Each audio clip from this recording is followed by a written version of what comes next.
Hi, it's Mark, and I'm back with John, and we are continuing our video series on helping drive greater innovation and growth and success through a more productive relationship with failure.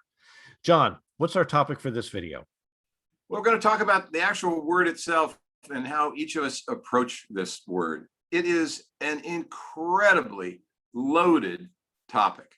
In fact, lots of people try to not even use the term in their vocabulary.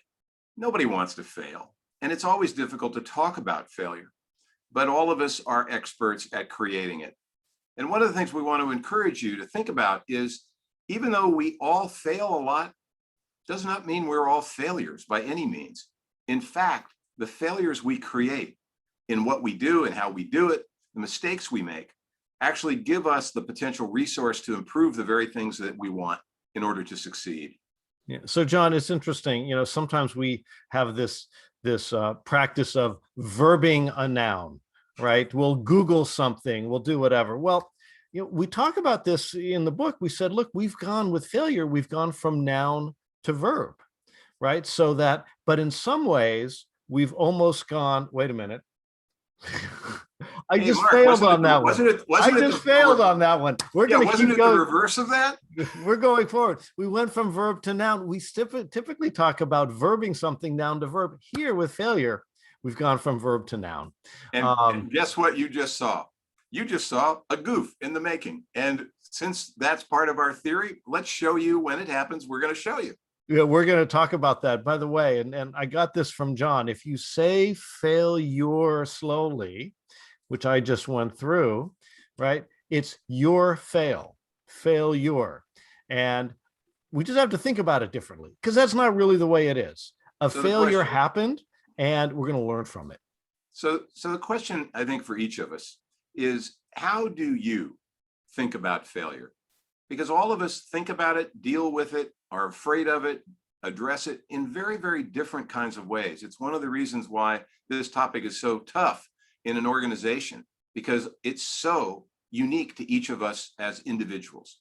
So we created a very simple 10-question questionnaire for you to use yourself. And there are no right answers or wrong answers here. This is just an opportunity for you to think about 10 different ways in which you may approach this topic of failure. Yeah. So one of the things that's really important, how we all take these tests, these profiles from time to time. And after about the first two questions, you can figure out, oh, if I give these answers, I'm going to get a higher point total so that I can be a better person, more innovative, whatever it is. This is not a test you want to game. In fact, this is not a scored test. We do have a discussion guide at the end of the test that helps you assess your personal relationship with failure. So we really want to encourage you to be as open and honest. And by the way, you're the only one that's going to be seeing the answers to these questions anyway. So we invite you to take these 10 questions. Think about it. It'll probably take you 10 minutes or so, but the more honest you can be about how you answer these kinds of questions may give you a starting point to how you can get the most out of this journey we're guiding you through to the failures we create and how they can become strategic resources. So there are a couple of places. Let me step in if that's all right. There are a couple of places you can find this survey. One is in our book, The Other F Word, and that starts on page 16 for those of you who have a copy of the book. Otherwise, go to, as I think John was about to say, go to our website for the book, which is theotherfwordbook.com. And we have a special tab that says Toolkit on it.